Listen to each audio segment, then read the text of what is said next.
¿Y dónde está eso en la legislación? Hay cambios realmente muy grandes. La protección se amplía de 50 a 70 años. Los artistas de sesión, a los que se les paga por sesión y que no tienen derechos a royalties, porque se los han vendido, digamos, a las empresas, obtienen un tanto por ciento de la venta bruto durante los últimos 20 años, de los ingresos brutos, no sin deducciones. Los contratos de grabación siguen en vigor durante más tiempo, pero todas las cantidades recuperables de los contratos de grabación, y si han redactado usted algún contrato de grabación, saben que los artistas pueden recibir avances contra los pagos de derechos de autor. Todos esos elementos recuperables quedan eliminados para siempre. Se empieza con el disco 1 y las grabaciones que ya no están en el mercado pueden denunciarse por parte del artista y recuperarse también. Y el artista puede recuperarlo si denunciarse, si no se usa. Por lo tanto, los efectos son inmensos y afectarán a las negociaciones entre las partes involucradas. Es enorme el cambio y os puedo garantizar que mi mesa está ahora llena de papeles. Pero ¿cómo lo arreglamos este lío? Este es el primer problema que realmente me tiene preocupado. La directiva se aprobó el 27 de septiembre del 2011, hace 9 meses, y dice que tiene que aplicarse, transponerse a los países miembros no más tarde del 1 de noviembre del 2013. Volvamos atrás. 1961, hace 50 años, desde el 2011. Y aquí la idea es, mi pregunta, ¿una grabación del año 61 es de dominio público o no es de dominio público? Lo mismo podríamos decir del 62 o del 63. Algunas personas que están organizando la aplicación me informaron que una grabación del 61 y del 62 sería de dominio público. Yo personalmente no estoy de acuerdo, no creo que esa fuera la intención, pero si se piensa, hay grabaciones muy importantes de esas fechas. España lo conoce mejor que yo, pero ahí se puede pensar directamente en los Beatles, en los Rolling, Charles Aznavour, en quien sea. Y si esos discos pasan a dominio público, los derechos de autor de los compositores bajan en picado. Pasan de todo a nada. Y eso no es bueno. Aquí tenemos otra cuestión. 20% de los ingresos van a los artistas de sesión que renuncian a sus derechos. Yo toco para un disco 1 hora, soy batería y estoy tocando para ese mismo disco durante 3 meses. ¿Cómo compartimos ese 20%? O yo soy el intérprete, he vendido mis derechos de autor, ¿cómo divido eso entre mi batería y mi guitarrista? Bueno, pues lo hacen las sociedades gestoras, pero no hay ninguna indicación en la directiva. La directiva ha decidido reequilibrar los contratos. Reequilibrar es la palabra que utilizan para ese plazo ampliado de protección, sin los obstáculos de los adelantos. Y hay algo importante de lo que no hemos hablado, los contratos que tienen en cuenta los pagos recurrentes, pensemos, derechos de autor, pueden ser renegociados en beneficio de los intérpretes. Cualquier contrato que tenga más de 50 años puede ser renegociado por el artista. Muy importante. Después, recaptar los másters. Los másters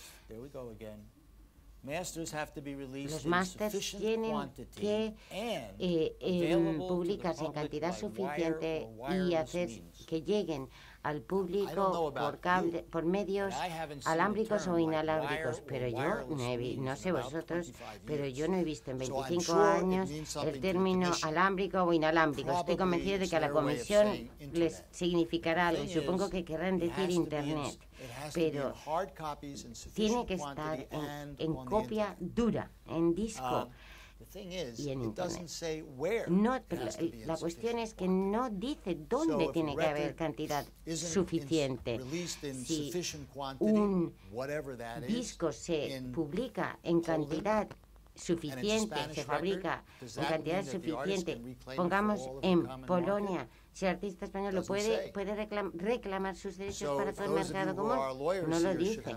Para los abogados aquí presentes, puedo decir que van a tener mucho trabajo en los próximos 20 años. Y si uno tiene un grupo, y es el grupo el que quiere denunciar el contrato, y para los abogados aquí presentes dice que una pluralidad, que varios intérpretes tendrían el derecho de denunciar de acuerdo con el derecho pertinente. Pero no sé en España, pero en inglés dicen pluralidad. Y plurality no se usa ni en Alemania, ni en el Reino Unido, ni no sé en España si se usará. Hay que recordar 4 cosas de la directiva. Las canciones están más protegidas, los discos están protegidos durante 20 años más, los artistas reciben más dinero y los artistas tienen derecho a denunciar sus contratos. Este es mi trocito sobre la directiva. Rápidamente, ¿cómo es la legislación norteamericana? Está en sus documentos. Hay 2 métodos para calcular los derechos de autor en Estados Unidos. El método que se aplica a las obras publicadas antes del 78. Había un plazo inicial de 28 años, un plazo de prórroga de 28 años, o sea que aquí estamos en 56 años, y cuando se amplió en el 78 hubo una prórroga de 19 años más, y para llegar, entonces estamos ya en 75 y luego 20 años más. Estaba la foto de Bono y me ha sorprendido porque no sé si sabían quién era, pero en fin, esta ley se llama The Sonny Bono Act. Aquí se puede rescindir en Estados Unidos y aquí también, para las obras publicadas antes de 1978. El otro sistema es el que se aplica a las obras publicadas después del 78. ¿Por qué? Porque decidimos ajustarnos a la legislación internacional y entonces era la vida, la totalidad de la vida del artista más 70 años y hay un derecho de rescindir después de 35 años. O sea que hay 2 sistemas y 2 puntos en los que se puede rescindir, distintos. Cuando se rescinden los derechos, el editor, por ejemplo, al que se le han cedido los derechos, tiene un derecho exclusivo de negociación durante 2 años, o sea que hay que renegociar. Se puede no llegar a un acuerdo, en cuyo caso se recuperan las obras.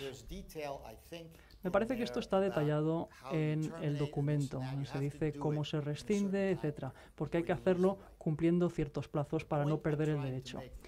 Y lo que estoy intentando transmitirles es que esta posibilidad la tienen sus obras, las obras no estadounidenses. Si tienen un acuerdo con un editor en España y él tiene una filial en Estados Unidos, no importa. Ustedes pueden rescindir los derechos estadounidenses para esa canción. Hay que negociar con su editor, pero si la negociación no prospera, se pueden recuperar los derechos. Y esa fue un punto de negociación entre los editores y los músicos en Estados Unidos. Y entonces esto se aplica a las obras de los franceses, los españoles, etc. Y ahora se está actuando al respecto. Este grupo, tal vez lo reconocen, rescindieron todas sus canciones del principio porque son del 63, todas ellas, y From Me to You, I Saw Her Standing There, She Loves You. Ya me entienden, todo se rescindió y se revendió a otros editores. Esto no se aplica a las obras que se realizan para su alquiler. No voy a entrar en esta cuestión, seguramente no es pertinente en España. En derecho hay una cuestión interesante, y es que se utiliza la definición de obra para alquiler en España, se utiliza la definición de obra para alquiler de Estados Unidos.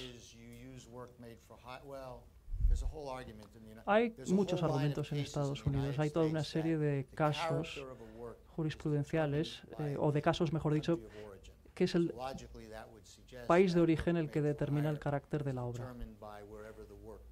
O sea que depende de dónde se creó la obra para ver qué legislación se aplica en caso de obras para alquiler. Nueva protección para obras no estadounidenses. Para quienes son abogados se llama la Ley de Reforma de Comunicaciones y de la Propiedad Intelectual de 1995, que surgió del ADPIC y la Ronda Uruguay. Y lo que ocurrió fue que si había una obra que entraba en el dominio público en Estados Unidos antes del año 96, porque no se había registrado debidamente, porque no había habido un aviso de derechos de autor, por motivos técnicos de ese tipo, entonces se restablece a partir del 96. Y esto se sabe poco, y es importante, y se sabe poco porque esto se ha promulgado en una ley en enero de este año. ¿Y por qué? Porque las mismas personas de las que hablábamos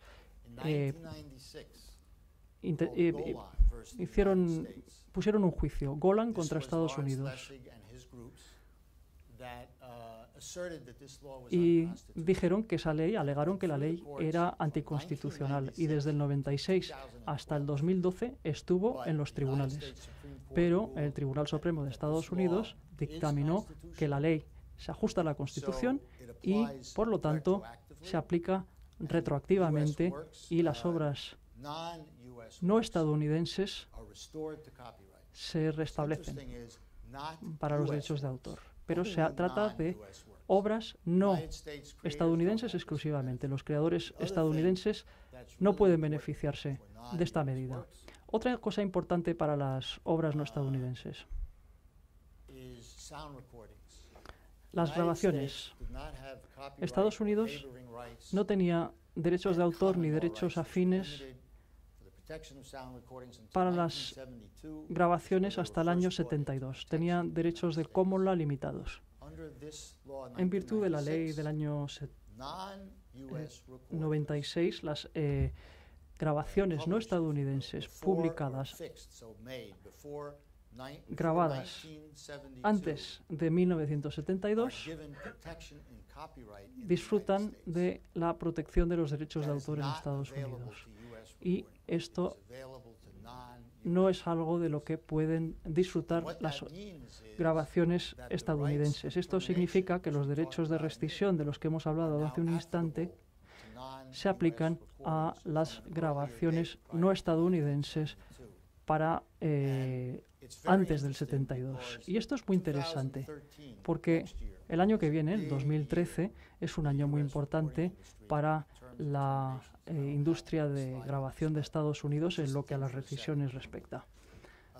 Piensa en un momento que las grabaciones estadounidenses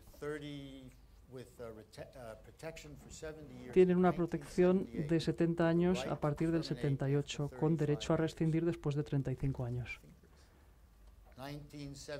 O sea, 1978 más 35 igual a 2013. O sea que por primera vez en Estados Unidos los artistas van a poder rescindir los derechos de las discográficas para Estados Unidos, siempre y cuando no sean obras para alquiler. O sea que lo que va a ocurrir, y piensen en las grabaciones del año 78 y las bandas musicales que había entonces, todas van a rescindir. Y eran sus obras de alquiler, porque se dice que hay muchas obras, muchas grabaciones que son así, de alquiler. Lo que importa son los hechos. Era un empleado, hacía esto en el ámbito de su empleo, bajo supervisión de la empresa, etcétera, etcétera. Frank Sinatra. Pero no es un buen ejemplo porque él hacía lo que le daba la gana. Doris Day le llama a la discográfica, le dice, ven aquí el martes y graba esta canción con nuestra productora. Tal vez esta sea una obra para alquiler. Los Rolling Stones, que van a Francia 3 meses, hacen un álbum y le dicen a la discográfica en qué momento han acabado, que ya han hecho el álbum. ¿Esa es una obra para alquiler? Pues es difícil, un caso difícil. Yo creo que hay legislación que se está examinando en los tribunales, todavía no se ha dictado ninguna sentencia, pero hay que recordar también que las discográficas tienen derecho a renegociar con el artista hasta la fecha en que el aviso de rescisión cobra efecto. O sea que si yo di un aviso de rescisión hace 5 años y soy los Rolling Stones, mi derecho a transferir esos derechos a otra empresa no expiran hasta el 2013. Entonces la compañía discográfica tiene 5 años para negociar conmigo y negocian. O sea que para Estados Unidos y para los estadounidenses va a ser un año importante. Pero para los europeos el derecho a rescisión va mucho más allá. Todos esos años después de que se graba el disco. O sea que pueden emitir ya los avisos de rescisión para aquellas obras antiguas. Y he llegado al final de mi ponencia. Hay una segunda parte. Si alguien si han entendido esto, pues muy bien, porque yo he tardado 10 años en entenderlo. Y por lo tanto, si tienen preguntas, láncense, porque este es un tema muy complicado. Yes, I would love to have a seat.